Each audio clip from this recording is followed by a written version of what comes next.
Hey everyone, my name is Ike. We're at the Bountiful Gardens greenhouse in Ewing, New Jersey. Let's take a look around. So we carry everything in here from ferns to philodendrons, all sorts of tropical plants, some Thai constellation monsteras. Carry fountains to keep it nice and tranquil in here. We have a huge succulent and cacti selection. We have everything from small sizes of cacti way up to ones that have been growing probably about 8 to 10 years as well. Tons of lizards to keep them company. We even have tropical foliage plants for bright light as well, like our Croton, which add a pop of color to your collection. If you get a nice bright sunny room and you're used to having a lot of succulents, a Croton is actually a great plant to pop in there. You probably notice it's a bit like a jungle in here. We like to keep it that way. That way you have somewhere to escape to in the cold winter months. We have huge totem plants as well, like this Philodendron cordatum. It has really lush, deep green leaves in that beautiful heart shape. Really good to fill a large space in the home and freshen the air as well. We also have the ever popular Monstera deliciosa in small sizes, big sizes, and even giant sizes that have probably been growing for about 8 years. These ones have not fruited yet and are unlikely to do so in here. They have to be about a decade or so before they get to that age. We do have some fruits in here though. Kind of unusual to find in New Jersey at this time, but we actually have fruiting banana trees. And when they ripen, they do actually taste pretty good.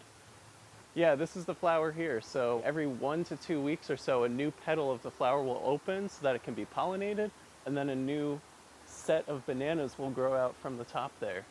And then they ripen up and then just eat them. You could bring it outside in spring or summer, but then in the winter time, you really want to bring it inside so it gets heat and sunlight. Otherwise, it'll go dormant, it won't grow as quickly, and it definitely will not flower or fruit. But if you want it to flower or fruit, just keep it for a long time. Let it grow tall, let it get all the sunlight it needs, and it'll give you bananas. Bananas aren't the only fruit that we grow in-house. We also have all of our citrus varieties, like this grapefruit here. We have lemons, limes, tangerines, oranges, pretty much any citrus plant that you can think of. They do really great in bright sunny spots in the home, so if you want to have it out on your porch spring and summer, you can bring it inside, put it near a window, and it can still fruit for you over the winter.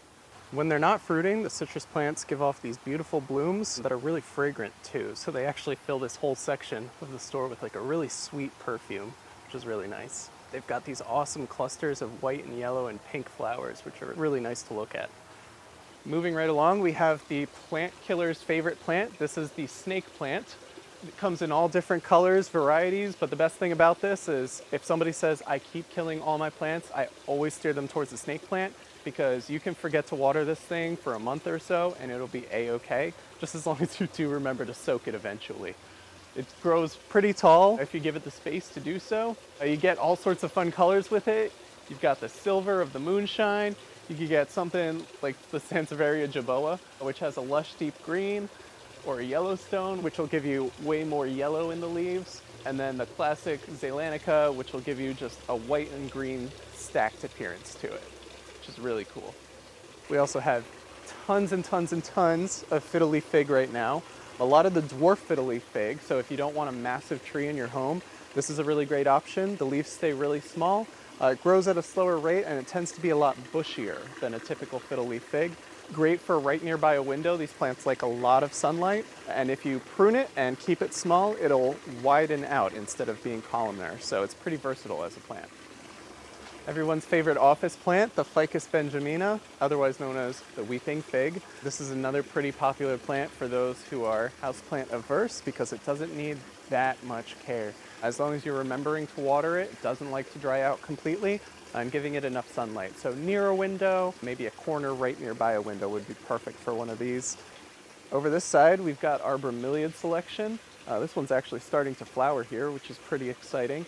These are actually a cousin of air plants. So they do absorb a little bit of water through their leaves. They're also a cousin of pineapples. So their main goal is to gather all the water towards their center. So if you water it under the sink, all the water will run down the leaves towards the center of them, keep them well hydrated. They do like to stay pretty wet. They really don't want to dry out. And if you take enough care of them and give them enough light, they will flower for you. Actually, we have a couple flowers on this side over here. They give you some pretty vivid colors too. We got a really nice pink and purple going on with this one. Every so often it'll shoot up a stalk of flowers, which give you this really cool, they almost look like they're from another planet, these flowers. And then once they're finished there, these tiny buds are going to open up as well. So you can see a little bit of white pollen come out too. Really, really interesting plant. Another great example of these bromeliad flowers. This one has actually been going for a couple weeks now. I think we're going on week 3 or 4, which is pretty awesome that you get to enjoy it this long. But again, beautiful, vibrant purple, pink flowers, almost alien looking, and they come out of this really nice neon green plant. Gives you a nice pop of color. Honestly, a showstopper. It's really beautiful. Here's some of our succulent selection. We've got things like Haworthia, Echeveria, aloe plants, all sorts of string varieties, all different sizes, small, medium, large, some that have been growing for a couple of years too. Some of our smaller succulents can also be used to create small gardens, such as these cute little rock gardens, or even glass terrariums are a great option for them. We also carry everything you need to build terrariums or make your own decorative houseplant planters. So if you need anything like decorative mosses, some nice stones, even little fairy garden pieces, we have all of that here. This is our terrarium supply section. This is where you can get every container, every variety of moss, stone, different types of glassware, so you can build your own terrarium. We even have a section of small miniature terrarium plants that you can pop in there. Terrariums are a great option for if you have limited space but still want green in your life. And this is our terrarium plant section, so you can get all varieties of little 2-inch tall plants to keep in a small space. These plants really like to be kept together. They like humidity, so they're perfect for popping in a glass terrarium. So you got all sorts of wonderful things like Tradescantia, some really nice peperomia, some beautiful little ferns, all miniature size so that you can keep a small little ecosystem in your home. We got little cypress. We even have cooler ones too, like these lemon cypress, which actually, if you pet them, give off a lemon fragrance. It's really nice. We also have little Fittonia, otherwise known as a nerve plant because of the very visible vein structure in the leaves there. These ones are actually a really good indicator plant. If you pop them in your terrarium, when you notice them start to wilt, you know it's time to water. They're very dramatic, so if they wilt, they're not dying, they just need water. Give them some water, they'll pop right back up. We also have a really nice selection of peacock mosses.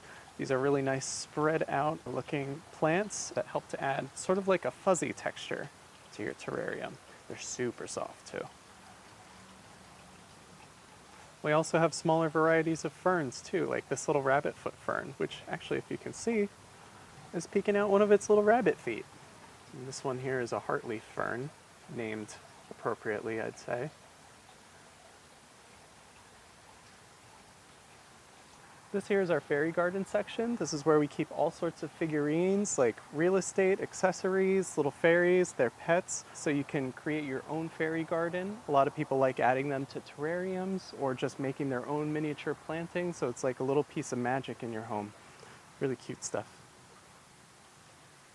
Norfolk Island pine is another holiday favorite. These beautiful indoor plants really love bright, sunny areas, so the more light that you give them, the bigger they get. We have a lot of them in these small pots there, but we also have some more mature sizes too. So if you want to fill a larger area or even have a reusable Christmas tree, these are a great option for something by a sliding door or in a sunroom. The more light that you give them, the bigger and faster they will grow. And they like to kind of umbrella out, so they have these beautiful long drapes to their fronds. Really nice. We also have a huge selection of air plants in store. Contrary to popular belief, they do need something besides air. They need water. All plants do need water. So usually a misting once a week is good. Other people prefer to fill their sink either with water or rainwater is best. Rainwater is their favorite. But if you fill a sink, just dunk them upside down so not too much water gets in between their leaves, and then take them out, shake them off, and let them dry. They'll absorb that moisture and they'll be happy for the rest of the week. Weekly is usually best for these. A lot of people don't know that. They let them go for a couple months, then they try to water them. They're not sure why it's not accepting it. It's because they do need routine watering. This is our new and interesting philodendron zone. This is where we keep all of our new arrivals. So things like the Swiss cheese, ever popular, and then even more trendy than that, we have things like the Thai constellation Monstera. No one had really seen a Monstera with this much variegation to it before. It's speckled with stars, giving it that name Thai constellation.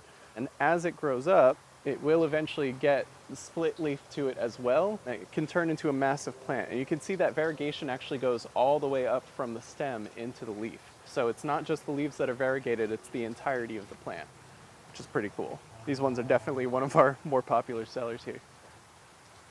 This is a philodendron lemon lime. Its care is pretty simple. You want to just give it a deep, thorough watering about once a week. These do like more water, but again, they prefer to dry out in between waterings. Best way to check the moisture on a philodendron is just to test the soil. You could either stick your finger in or take a chopstick and poke it into the soil. If it comes back dry, water your plant. If it comes back damp or with dirt sticking to the chopstick, your plant's okay, as long as you remember to water it the next week after that.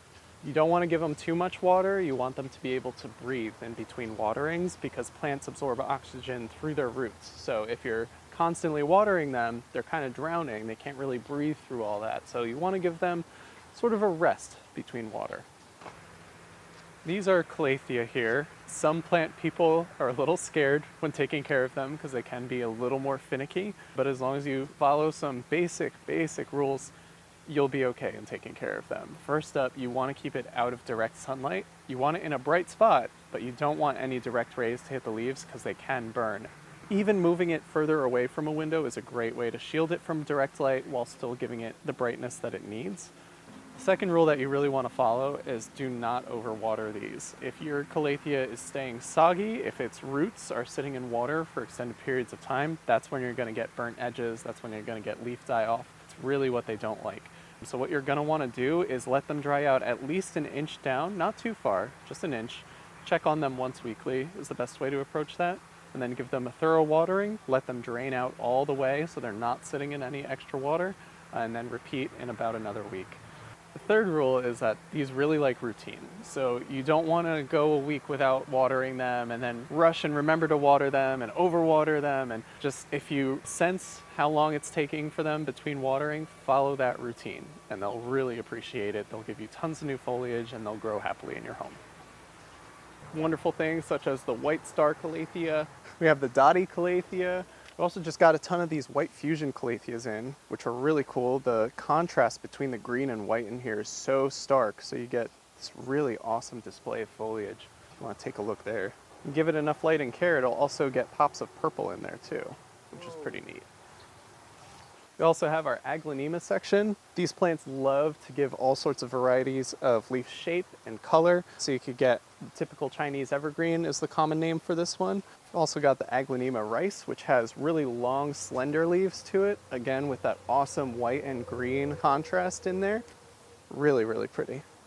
This is the red Siam. This is a really cool one if you want to add some color to your collection. Its leaves come with this red border all around the edge there, and then it has one red vein coming straight down the middle. And then the stems of it are that luscious pink color too. Really does not need a lot of direct sunlight. You can keep this in a shadier spot in your home and it'll do just fine. Or if you give it lots of sunlight, it'll give you way more color, way more foliage. It's a very versatile plant. This is a Aglaonema sparkling Sarah. It's going to be a lot lighter down the middle there, again with the stems being pink, but this one is going to be sparkling with a lot of lighter variegation throughout the leaves. Again, another great plant for not right in a window, but nearby. You can put it in a shadier corner in the home and it'll be just fine. I just want to show you this really cool one that we got recently. This is the tiny dancer Alocasia.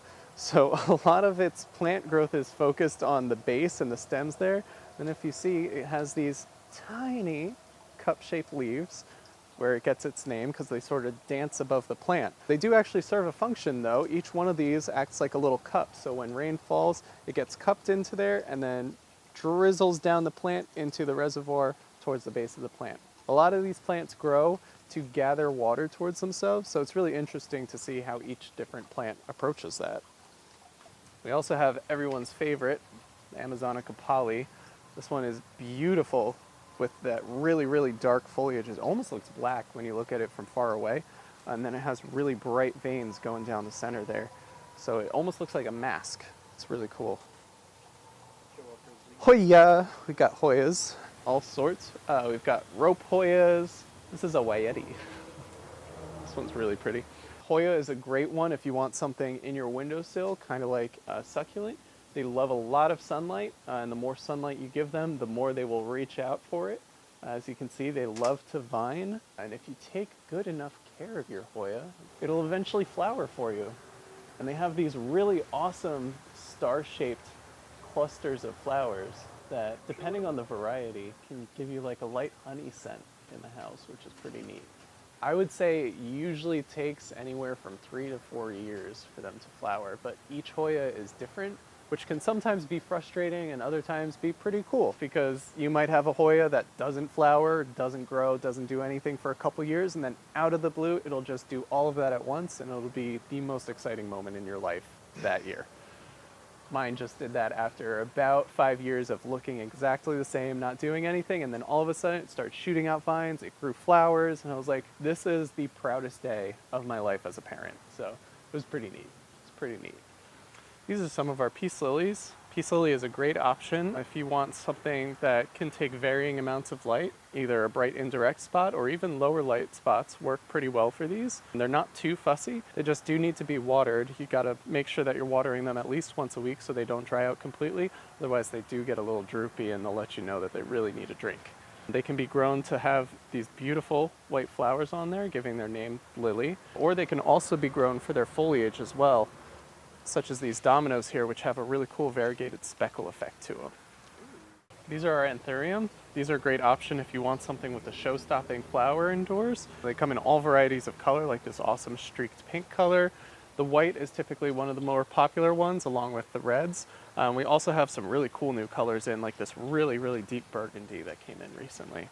These are a great option for bright indirect light. They can tolerate shade a little bit more, but if you put it in a shadier spot, you might not get it to flower again. So the more light you give it, the more chance there is that it'll reflower once it's finished. Here in the greenhouse, we've got tons of varieties of Pothos. This is one of my favorites to suggest to the new plant parent because it's so versatile as a plant. You could get more interesting varieties like the Marble Queen, more common varieties like the Emerald or Golden, and it comes in so many different sizes, like these small potted varieties, the hanging ones, totemed varieties that have been growing for probably a decade at least with how big those leaves are. Just a great plant all around. It can take bright light, dim light, overwatering, underwatering. It's really forgiving as a first plant. So whenever someone's new to the scene, this is what I go with for them. Sometimes it can be a little confusing for people to tell a philodendron apart from a pothos, which is understandable. I mean, when you see them side by side, they're very, very similar in terms of leaf shape. One of the easier ways to tell is on a philodendron, wherever you see a leaf connecting to a vine, there's usually going to be the remnant of a little petal. And what that does is that grows out when a new leaf is coming to sort of protect the new growth.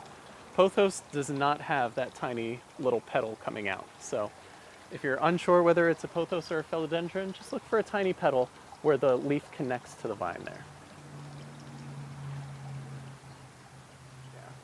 We've also got great selections of orchids in here that rotate almost monthly. You never know what you're gonna see when you walk in. You could get something awesome like these really tall Oncidiums that have huge sprays of flowers. We also have everybody's favorite Phalaenopsis orchids. These are pretty easy grow and can give you multiple blooms of flowers. Once the stalk dies, you can actually just trim it wherever you see like a little bud forming on the stem, and it might actually do it again for you, which is pretty neat.